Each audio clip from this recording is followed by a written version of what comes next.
नमस्कार दोस्तों, स्वागत है आप सभी का एक बार फिर से। जी हां, आपको बता दें कि लॉकडाउन से जुड़ी हुई कुछ बेहद और अहम खबरें निकल कर आ रही हैं। जानेंगे एक एक करके विस्तार से, लेकिन इससे पहले अगर आप भी चाहते हैं कि पूरी दुनिया में फैले महामारी और साथ ही साथ आपकी परेशानी भी जल्द से जल्द खत्म हो, तो इस वीडियो को अंत तक जरूर देखिएगा। और अगर आपने अभी तक इस चैनल को सब्सक्राइब नहीं किया है तो सब्सक्राइब जरूर कर लें और वीडियो को लाइक और शेयर भी जरूर कर दें। दोस्तों, खबरों का सिलसिला शुरू करने से पहले आपको बता दें कि महामारी का कहर दिन ब दिन बढ़ने के कारण सरकार की तरफ से कुछ कड़े कानून और कुछ रियायतें दी गई हैं, जिन्हें जानना आपके लिए बेहद जरूरी है। इसलिए आपसे अनुरोध है कि खबरों में अंत तक जरूर बने रहिएगा। तो खबरों का सिलसिला शुरू करते हुए बढ़ते हैं पहली बड़ी खबर की ओर।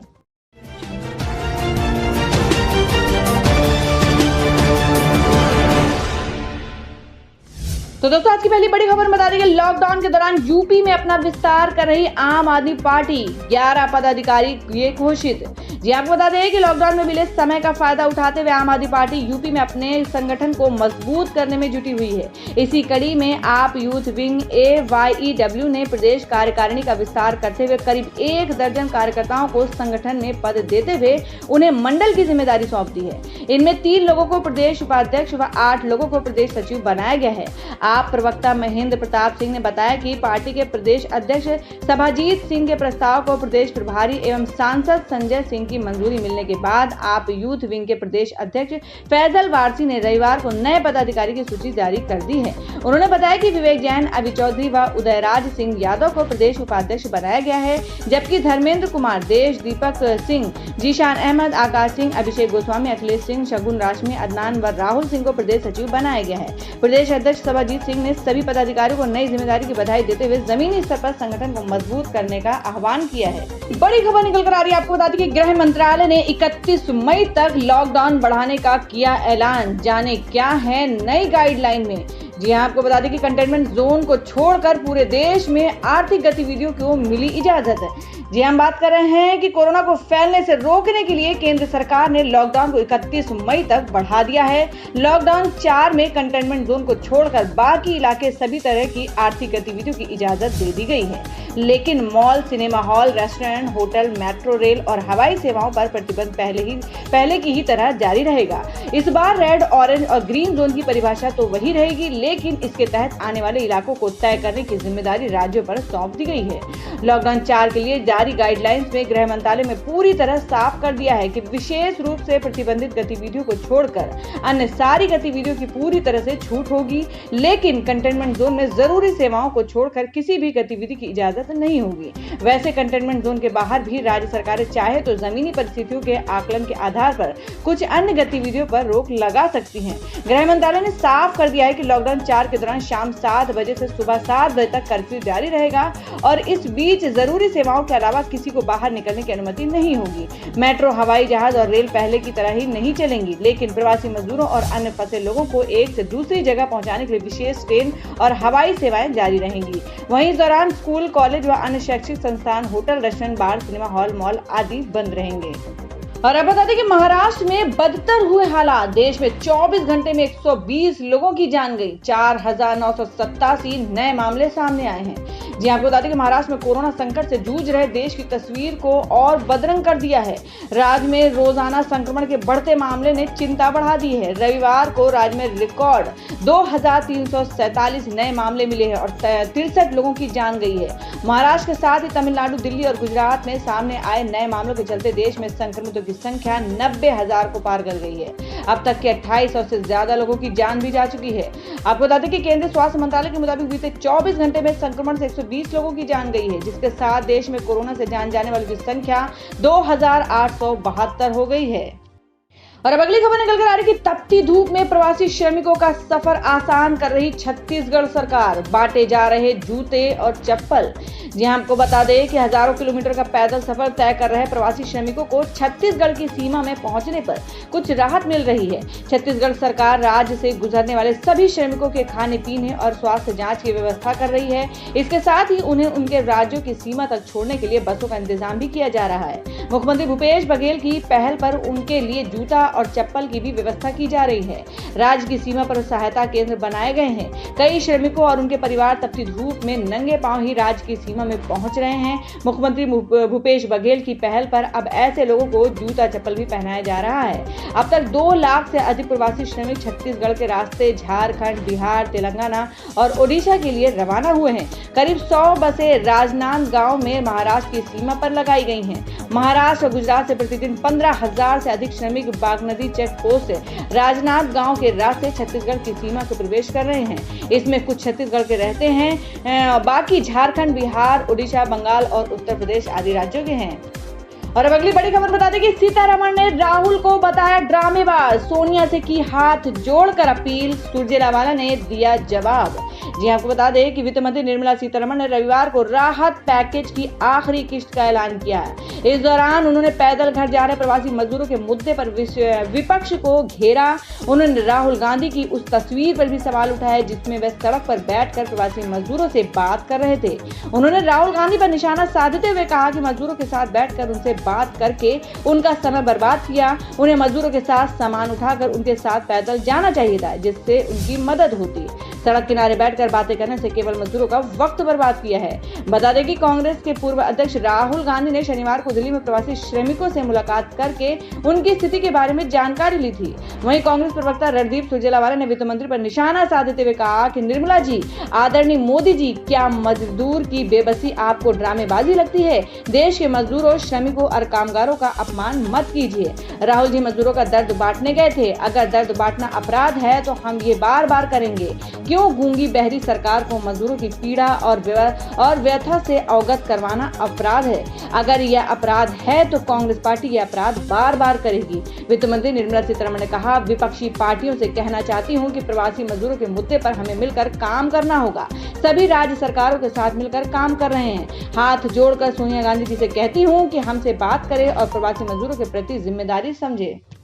तो दोस्तों, आप लोगों को क्या लगता है केंद्र की सरकार को देश के मजदूरों के लिए किस तरीके की मदद करनी चाहिए? आप अपना सुझाव कमेंट बॉक्स में जरूर दें। बढ़ते हैं अगली खबर की ओर।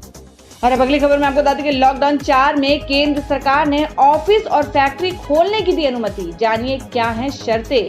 जी हम बात करें कि लॉकडाउन का तीसरा फेज खत्म होने से महज 6 घंटे पहले केंद्र सरकार ने लॉकडाउन को 31 मई तक के लिए बढ़ा दिया है। हालांकि केंद्र सरकार ने इस बार आर्थिक गतिविधियों को लेकर शर्तों के साथ कई तरह की छूट भी दी है।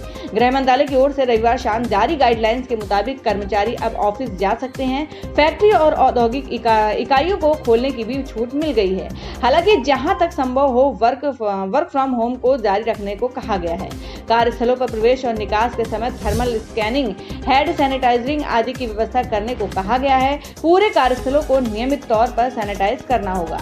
कर्मचारियों के बीच में दूरी सुनिश्चित करनी होगी। शिफ्ट के बदलाव और लंच ब्रेक में भी गैप रखने को कहा गया है। गाइडलाइंस में कहा गया है कि सभी दुकानें सुनिश्चित करें कि उनके ग्राहक एक दूसरे से 6 फुट की दूरी पर रहें और एक समय पर 5 लोगों से ज्यादा को वहां रहने की अनुमति न दें। स्थानीय प्रशासन सुनिश्चित करे कि निषिद्ध क्षेत्र के बाहर स्थित सभी दुकानें और बाजार अलग अलग समय पर खुले। लॉकडाउन 4 में निषिद्ध क्षेत्रों में स्थित दुकानों और मॉल के अलावा सोमवार से सभी दुकानों को अलग अलग समय पर खोलने की अनुमति है। गौरतलब है कि राष्ट्रीय आपदा प्रबंधन प्राधिकरण NDMA ने रविवार शाम एक आदेश जारी कर राष्ट्रीय आपदा प्रबंधन कानून 2005 के प्रावधान के तहत कोरोना वायरस संक्रमण को फैलने से रोकने के लिए देश भर में लागू लॉकडाउन को 31 मई तक के लिए बढ़ा दिया है। देश में कोविड-19 संक्रमण में जान जाने वालों का आंकड़ा रविवार को 2872 तक पहुंच गया है। और अब अगली खबर में आपको बता दें कि रेलवे ने कहा कि लॉकडाउन 4 में सिर्फ स्पेशल ट्रेनें, पार्सल और मालगाड़ियां ही चलाई जाएंगी। जय बात करें भारतीय रेल ने रविवार को कहा कि लॉकडाउन के चौथे चरण के दौरान श्रमिक स्पेशल, दूसरे स्पेशल ट्रेन, पार्सल सेवाएं और मालगाड़ियों का ही परिचालन होगा। सरकार ने चौथे चरण में लॉकडाउन को 31 मई तक के लिए बढ़ा दिया है। भारतीय रेल ने अपनी सभी नियमित यात्री गाड़ियों के परिचालन पर 30 जून तक रोक लगा दी है। रेलवे ने कहा कि रेल परिचालन के संबंध में लॉकडाउन के तीसरे चरण के दौरान जारी किए गए दिशा निर्देश लागू रहेंगे। तीसरा चरण रविवार 17 मई तक के लिए घोषित किया गया था। देश में 25 मार्च से जारी लॉकडाउन के सभी चरणों के दौरान पार्सल सेवा और मालगाड़ियों का संचालन होता रहा है। वहीं प्रवासी मजदूरों को उनके गृह राज्य तक ले जाने के लिए रेलवे ने 1 मई से श्रमिक स्पेशल ट्रेन चलाना शुरू किया है। वहीं आम लोगों के लिए राजधानी एक्सप्रेस के मार्ग पर निश्चित दिशा निर्देशों के तहत 15 जोड़ी रेलगाड़ियों का संचालन कर रहा है। भारतीय रेल के प्रवक्ता RD वाजपेयी ने कहा कि रेल परिचालन में कोई बदलाव नहीं किया गया है। ये लॉकडाउन के तीसरे चरण चरण के अनुरूप भी रहेगा। श्रमिक स्पेशल और 15 जोड़ी दूसरी स्पेशल ट्रेनें चलती रहेंगी।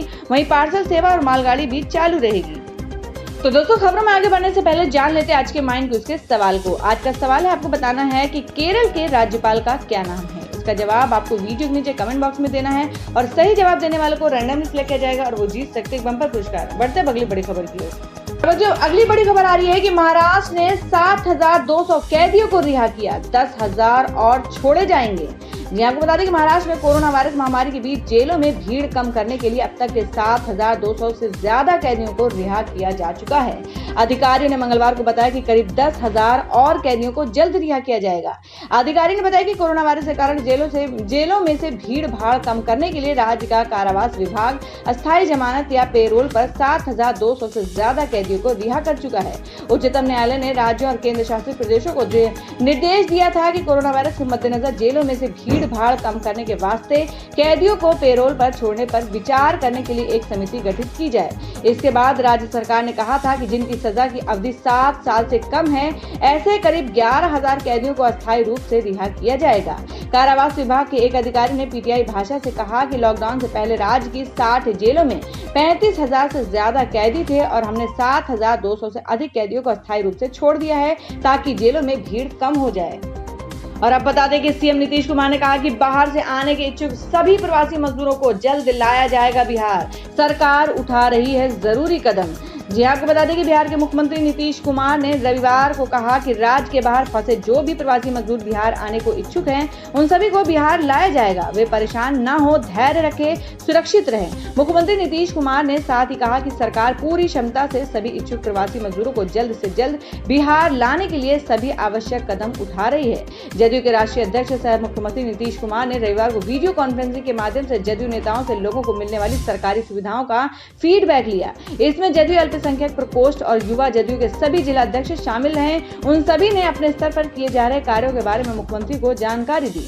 मुख्यमंत्री ने सभी नेताओं को सोशल मीडिया के माध्यम से लोगों को जागरूक करने और सभी को सरकारी योजनाओं का लाभ पहुंचाने में सहायता करने का निर्देश दिया है। सूत्रों के अनुसार मुख्यमंत्री ने सभी नेताओं से पूछा कि लॉकडाउन के दौरान दी जाने वाली सरकारी सुविधाएं आम लोगों तक पहुंच रही हैं या नहीं। उन्होंने ये राज्यों से लौटने वाले बिहारियों के लिए बनाए गए क्वारंटाइन सेंटर और रोजगार की व्यवस्था पर ध्यान देने का निर्देश दिया।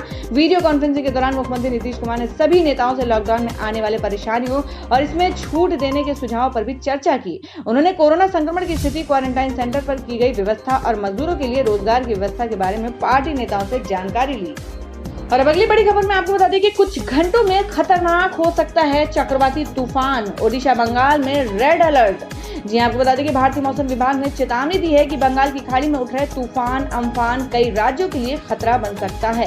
आईएमडी ने कहा है कि इस समय देश में वेस्टर्न डिस्टर्बेंस एक्टिव है। इसके कारण जम्मू कश्मीर, हिमाचल प्रदेश, उत्तराखंड, पंजाब, हरियाणा, उत्तरी राजस्थान और पश्चिमी उत्तर प्रदेश में भी मौसम बिगड़ सकता है। बंगाल की दक्षिण पूर्वी खाड़ी से उठा चक्रवाती तूफान अम्फान अगले 12 घंटे में खतरनाक रूप ले सकता है। आईएमडी ने कहा कि दक्षिण पूर्वी बंगाल की खाड़ी में अगले 12 घंटे में चक्रवाती तूफान अम्फान में तेजी से वृद्धि होगी। इसलिए ओडिशा और बंगाल में रेड अलर्ट जारी है।